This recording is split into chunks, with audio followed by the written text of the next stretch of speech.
Today we get to listen to Christion Sadler. Here's a guy that grew up in Magna and he now owns a beautiful spread in the high country of Camas. His family is super important to him. Those relationships are the richest treasure in his life, and he is a giving person to his family.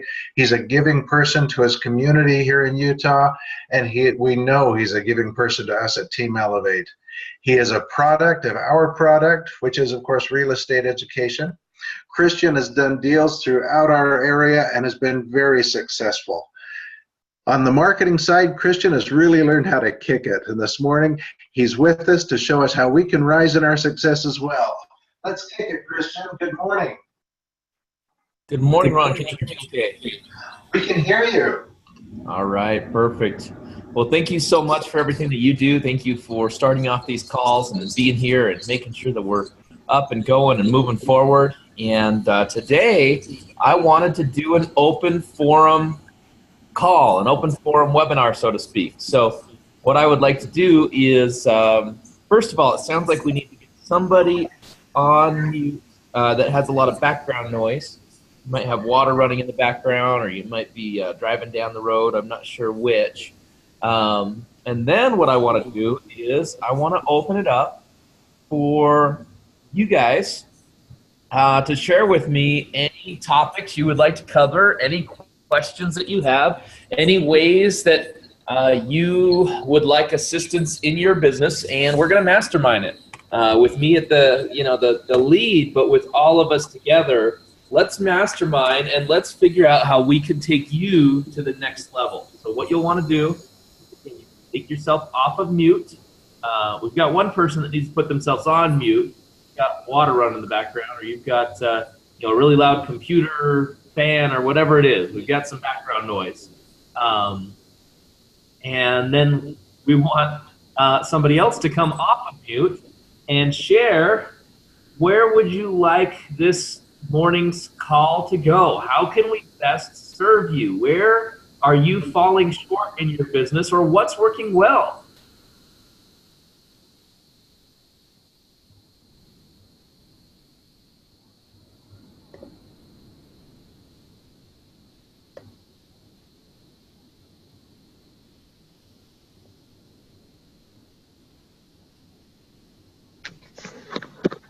Oh, hey, Christion. Yes. Hey, this is Eric Went. Hey, Eric. Hey, I think one of the things that I struggle with is talking to my warm market. And so, can you expand on that, or maybe some ways to approach that? Yeah. So tell me what is the holdup there? I don't know. I think maybe it's just fear, I think, is the biggest problem. Okay. And what are you afraid of? I'm not sure. Maybe that they won't like it, or they'll think I'm stupid for what I'm doing, or I don't know, something along those lines. Okay. So you think the people that love and care about you, that you've known for years, are no longer going to like you because you are bettering your life?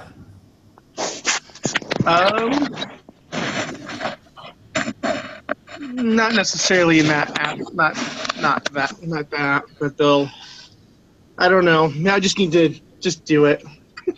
I think that's. I want to talk through this because, Eric, it's a lot of people are dealing with the same thing, and I'm not asking these questions to make you feel silly. I want to just look at truth, because usually what happens when we look at truth, it helps us to move forward more powerfully. So I just want you to look at truth, and again, don't take this as me, trying to demean you or trying to, make you feel silly. I just want to look at the beliefs, and let's shine some light on them. Can we do that? Sure. Okay. So in truth, would the people that you're thinking of talking to, that you would want to be in business with, would they stop liking you because you're on a new financial path? No. Okay. And then as far as them thinking that you're stupid, are the people in your life going to think you're stupid because you've learned some new strategies to handle your finances? No, probably not. Okay. So if we know that those two things aren't truth, it's going to be easier to move through the fear. Am I right? Yeah. Okay. What other fears do you think there are? What fears are holding you back from having those conversations?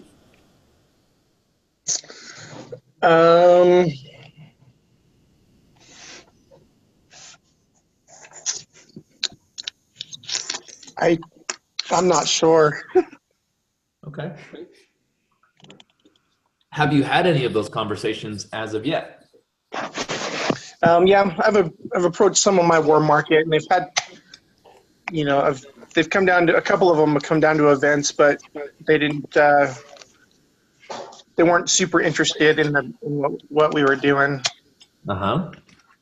So share with me how those conversations went and, what happened with that process.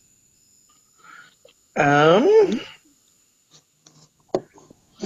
see. So my dad and stepmom came down, and they saw it as like a MLM or something like a network marketing thing that they didn't want to do. They couldn't get past that particular aspect of it.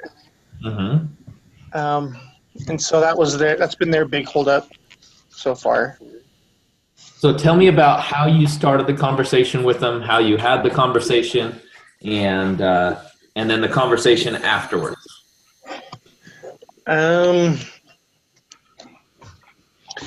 So with them, they came down to the presentation. Wait. Before they came down. Before they came down. Before they came down. So share with me that conversation. I just told them that I'm starting this new thing, and I want their opinion. And so they came down and to check it out. Okay. And they came to Thursday? Yeah. Okay.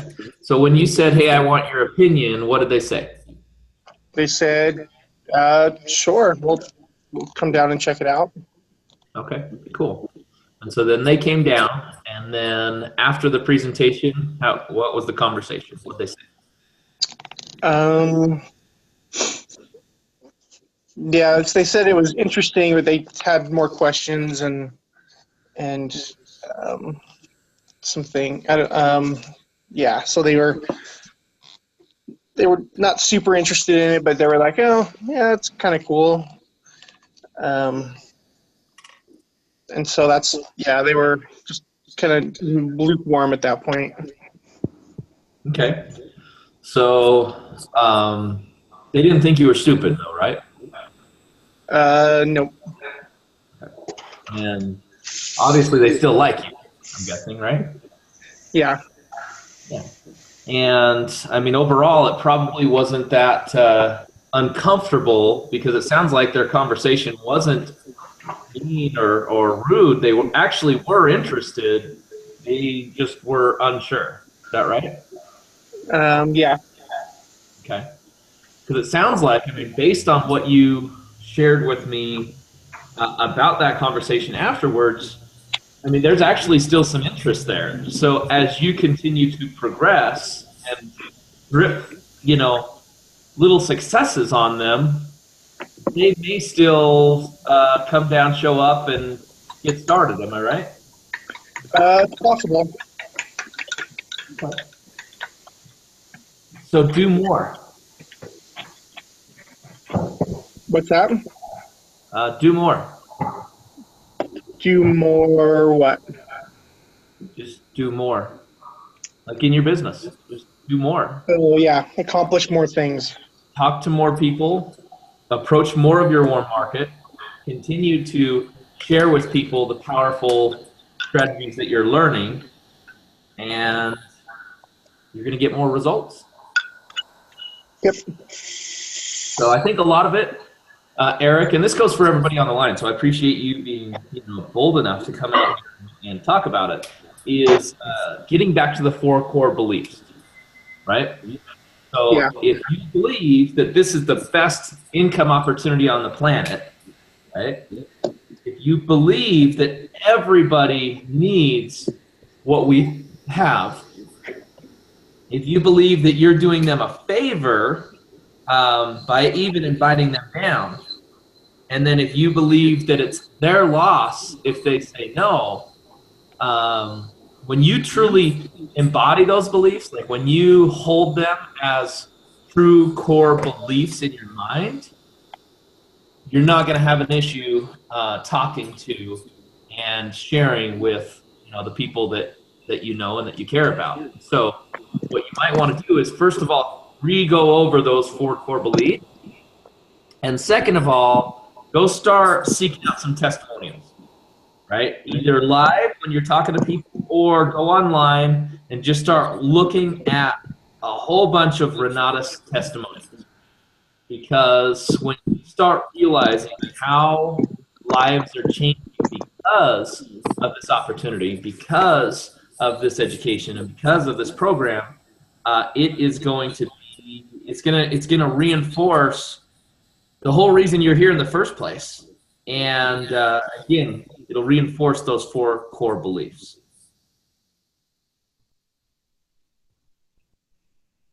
Does that help?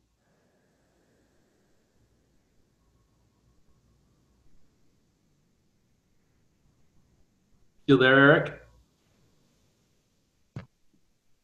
Can you hear me? Yes, absolutely. Okay, yeah, I don't know what happened, but when talking to your warm market, do you have a strategy or things that you typically say to help pique their interest, or to build that in them? One thing that's working really well, especially for people that are a little newer in the business, is the strategy that we've been teaching of, hey dude, I just learned, or mom, I just learned, or hey Uncle Larry, I just learned. And so that's the start of the conversation. Hey, I just learned. The middle of the conversation is you drop an intrigue hook. So this could be, hey, I just learned how to pay off a 30-year mortgage in less than a third of the time. And then they're going to say, what are you talking about? You're going to say, well, there's, it's a lot to explain. It has to do with simple interest versus amortized interest. I don't know that I can explain the whole thing right now. I'm going to a workshop this Thursday. It's free. Why don't you tag along? You can drop all kinds of different intrigue hooks in there. And just remember, when you get them intrigued,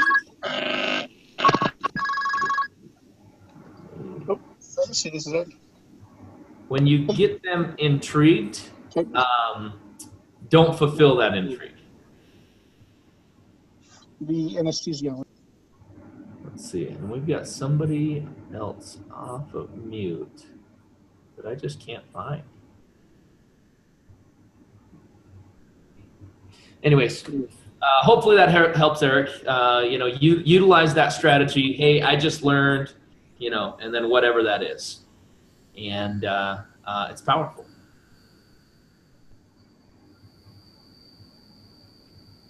I think Eric might have gotten a call. So hopefully that helps, Eric, and feel free to come back out. Who else would like to come out here? How would you like to spend this time with me this morning? We've got 7 minutes left. I would love to know how I can help you in your business. What question can I answer? What topic can I cover? What's working well for you?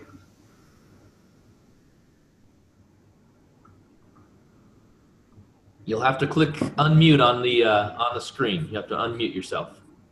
Christian, it's Ron again. How are you this morning? I'm great, Ron. Come on out.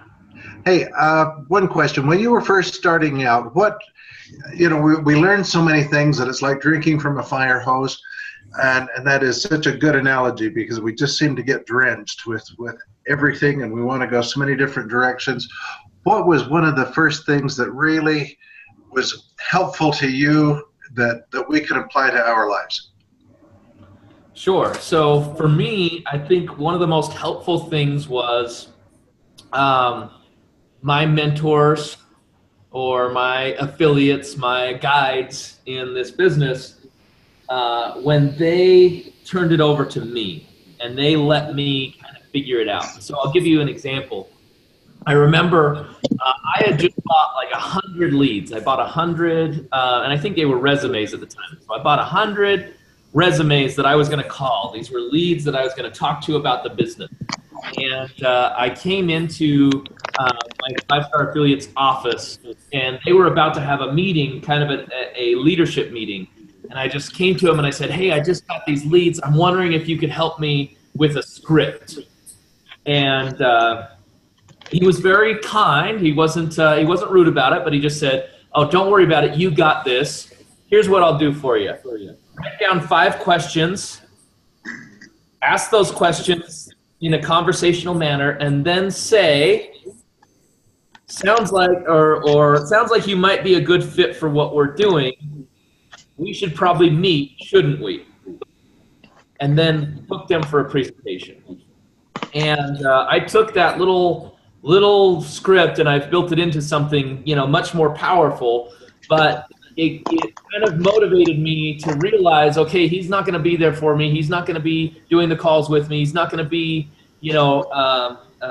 holding my hand. He's going to be there for guidance, but it's up to me.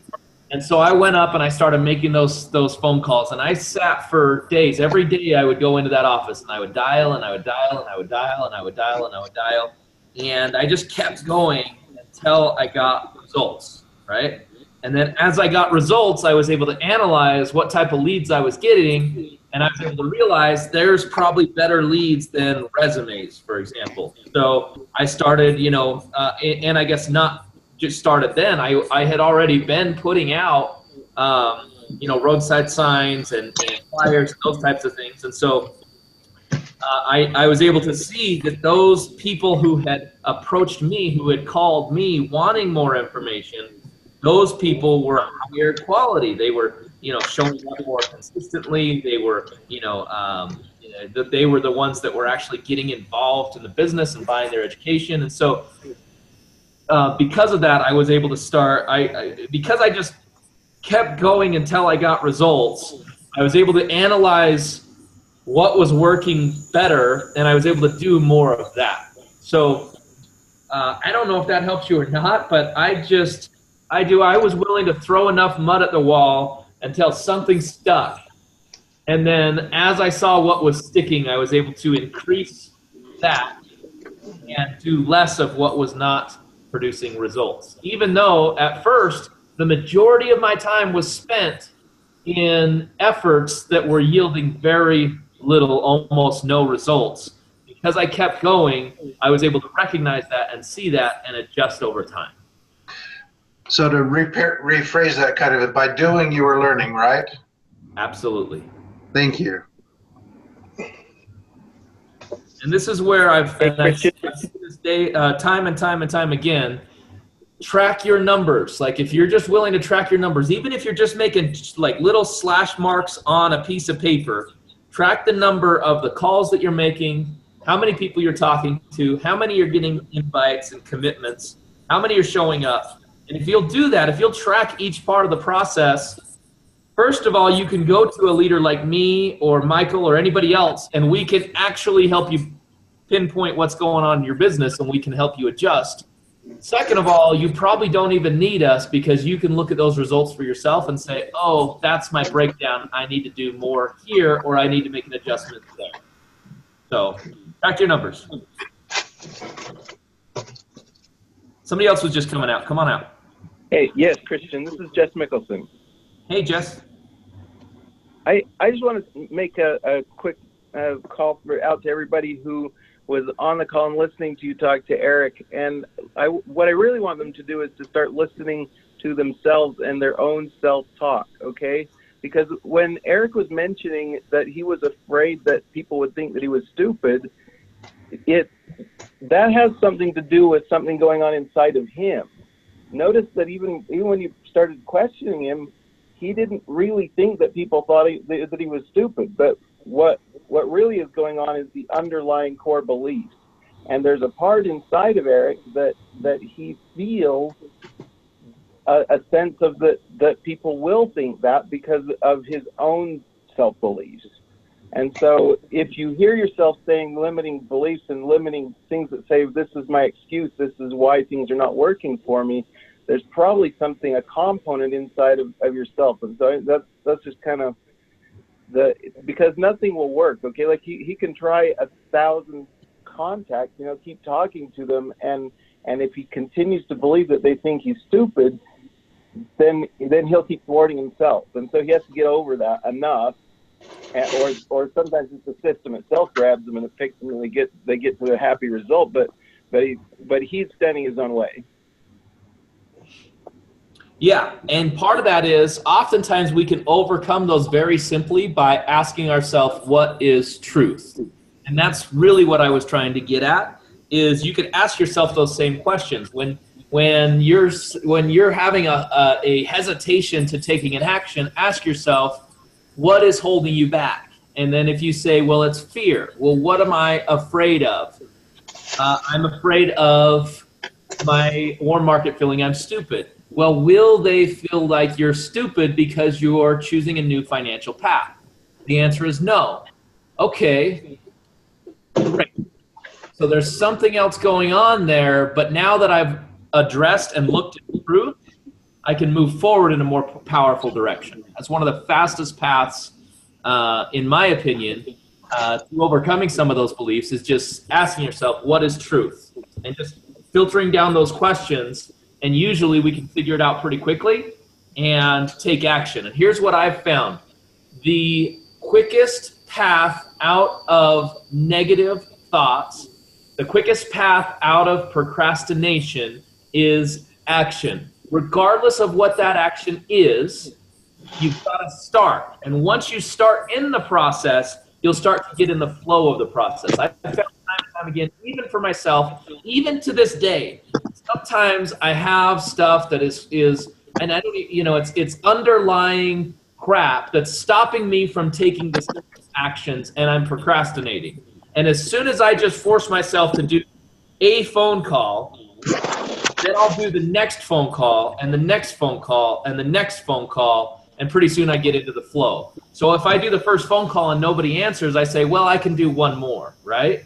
If somebody does answer, then I'm like, okay, great, that was awesome. I can do one more. And you do one more enough times, and you've gotten great results, and you've been able to move forward. So, thank you for sharing that, Jess, and I agree.